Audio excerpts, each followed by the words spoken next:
garoon akkatti sitti mu wallaani hangama kuni mu wanna dhaabate baay'een gammadee አዩዬ በቃ እሺ እንኳን ደስ ያለሽ በቃ አብሬሽ ነኝ በፈለግሽ ከስሻለሁ ሲወጅ እንጀራ ቶሎ ናጀቹ ከት ዱና ፈገለቶሚ ዋው እንዳፉ ዱና ፈገለቶሚ እና በጣም ነው አመሰግነው እሺ ስላልሽኝ አዩዬ እና ይቅርታ እሺ ጓደኛሽ ነው ላይሽ ፍራንክ እንሰራለን ካሜራ እዛ ስራለሽ አዩ ይቅርታ በእናትሽ ይቅርታ በእናትሽ አዩ ይቅርታ ምን አለቀደ ነው መከለለው እሱ ነው ይቅርታ በወረት ይቅርታ እኔ እኮ ታስበው ነበር ilmi dhiiraa akkamitti dubartii tokko akkas godha qoyi laphee isee gammachiisee akkamitti waan rifaatu akkasii immoo itti hima addabaabaa irratti sheem no sin jaaladha jedheeni achii ka'ee sobee jennaan kirirooksii yookaan summii dhuddee gaggabdee mana yaalaa geeffamte intalli laa ilaaha illallah wii dhiiraa sayidoo jima keenyaadhu malee hojii amma ofiifuu lafee uurootti rakkate ta'ee jira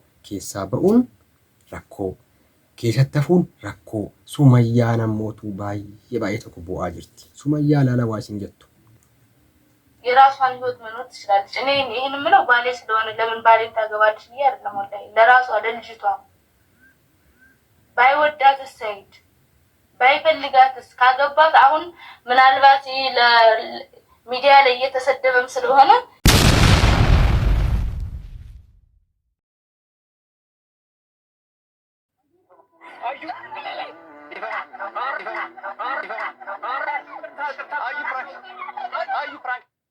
Said gudii ta'e gaafa jalqabaa ture viidiyoon kun itti aansee ammootu maaltu dhalate Said amma lafee uurootti rakkate ta'ee jira ajaa'iba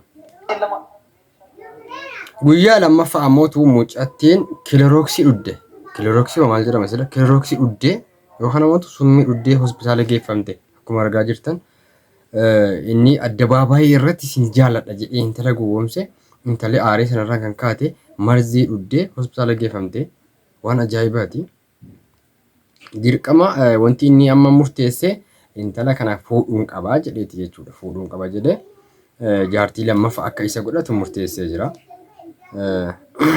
baay'ee tokko waan nama ajaa'ibudha addabaabaa irratti ilmi nama akkamitti gocha akkasii hojjeta viidiyoos yeroo waraabamu yoo argitan jirtan tahee namoota hedduutu rifatee yommuu dhaabatee ilaalulee ni jira gadi jilbeenfatee yeroo inni kennuuf jechuudha amartii kennuuf sin fuudha jedheen intalli hedduu gammaddee onneen isii rifatee jechuudha naasuu fi gammachuu walii wallaalte sana booda hospitaalatti geeffamtee kuno akkuma argaa jirtan mana yaalaatti illee dhaqee sin fuudha jedhan isiin ammas piraankii kana irratti hojjetaa jirta ka jetturraan kan ka'e aartii ifachuu jirti itti aansee maaltu dhalate mee ilaala kun immoo warra isaati dhaggeeffadhaame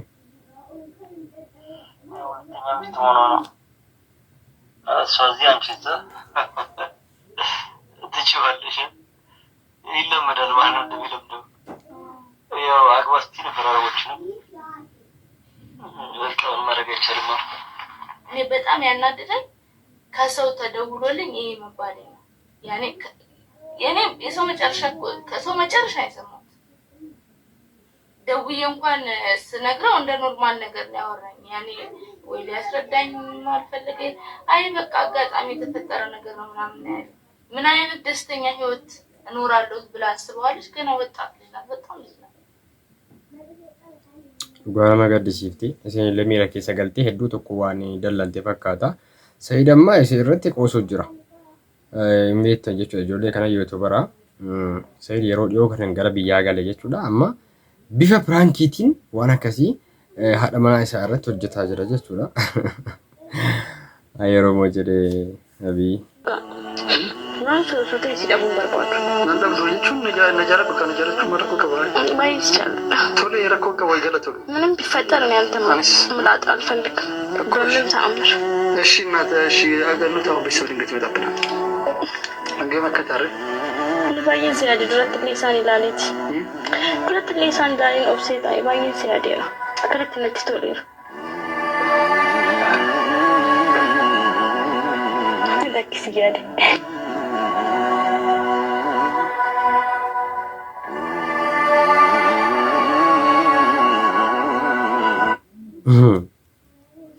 ajaa'iba dhugaa isinitti himu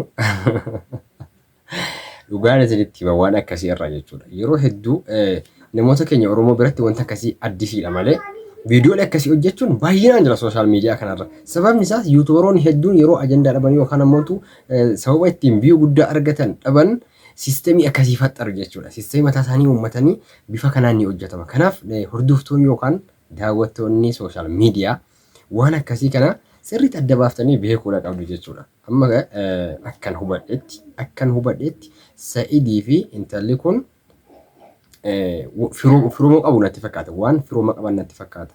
Isa dhugaa jaalallee yookaan ammoo nama ormaa taaniree walitti dhufu osoo hin taane nama waliigalteedhaan firooma qabanidha. Waan akkasii hojjetaa jireenya jedheetii yaada. Kanaaf warri sooshaal miidiyaa kun ati mana cinqinaan viidiyoo raabu'ati. Dhaqaa taphadhaa. Kanaaf yoo irrifatina waan akkasii yeroo argitan osoo rifachuu dhiistanii kan jedhu isinittan hima. Sababni isaas sooshaal miidiyaa irratti fakkeenyaaf ijoollee jara soddaa keenya yoo fudhatan jechuudha.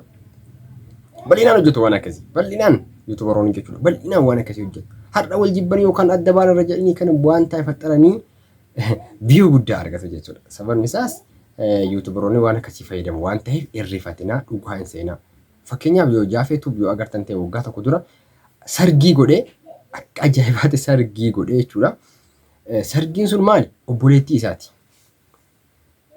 Nama ajaa'ibu siisteemii akkasii jira jechuudha.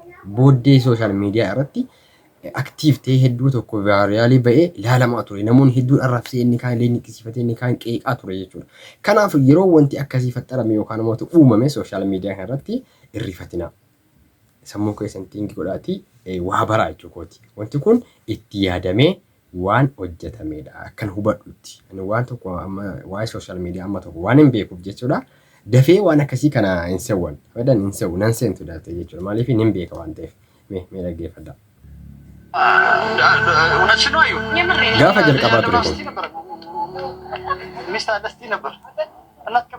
kun gaafa jalqabaa ture akkuma argitan jalqaba asirratti Adaamaatti ture sagantaa wajjira gaafa sana hizbiin osoo akkas dhaabatee ilaalu viidiyoo kana waraaban jechuudha. Garuu nama ajaa'iba konfidentiin jira jechuudha. Ofitti amanamummaan jira. Hedduu tokko waan nama ajaa'ibudha. Kana ilaaluu agartan namni dabaabaa irratti dhaabatee ilaalu jira jechuudha. Si wajjin jira. Toleen አንጀቹ ከት ሄዱናፍ ገለቶሚ ዋው እንዳፉ ሄዱናፍ ገለቶሚ እና በጣም ነው አመሰግነው። እሺ ስላልሽኝ አዩዬ እና ይቅርታ እሺ ጓደኛሽ ነው ላይሽ ፍራንክ ስላደረገኝ ካሜራ እዛ ስላለሽ አዩ ይቅርታ በታሽ ይቅርታ በታሽ አዩ ይቅርታ ምን አለቀት ነው መከለለው እሱ ነው ይቅርታ በወረት ይቅርታ እኔ እኮ ታስበው ነበር ዲፋማ ጉዳይ አዩ ዲፋማ Eega isin laaftee gammaddee amartii sana taqabbaluuf jettee booda piraankiidha guddishaallee ምናምን አለ ቀለድበታል። piraankiidha jedha ajaa'iba. Ani jalqabas viidiyoon kun nan dinqine.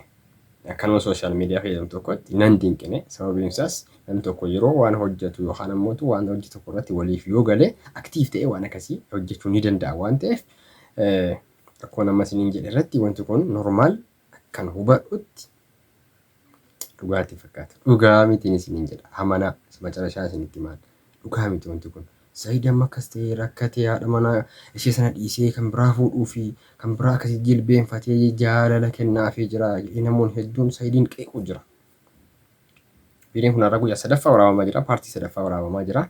Kanaaf yuutubaroonni akkaataa itti hojjetanii view argatanii waan silaa fedhan sana argatan ni beeku waan ta'eef isin takataataan jiraachuu yookaan ammoo hordoftoonni fi dinqisiifattoonni sooshaal miidiyaa daftanii waasee hin qabdanu. Yeroo namni tokko wallole yookaan ammoo wallole jedhee viidiyoo gadi dhiise furdurumatti dhaggeeffadha.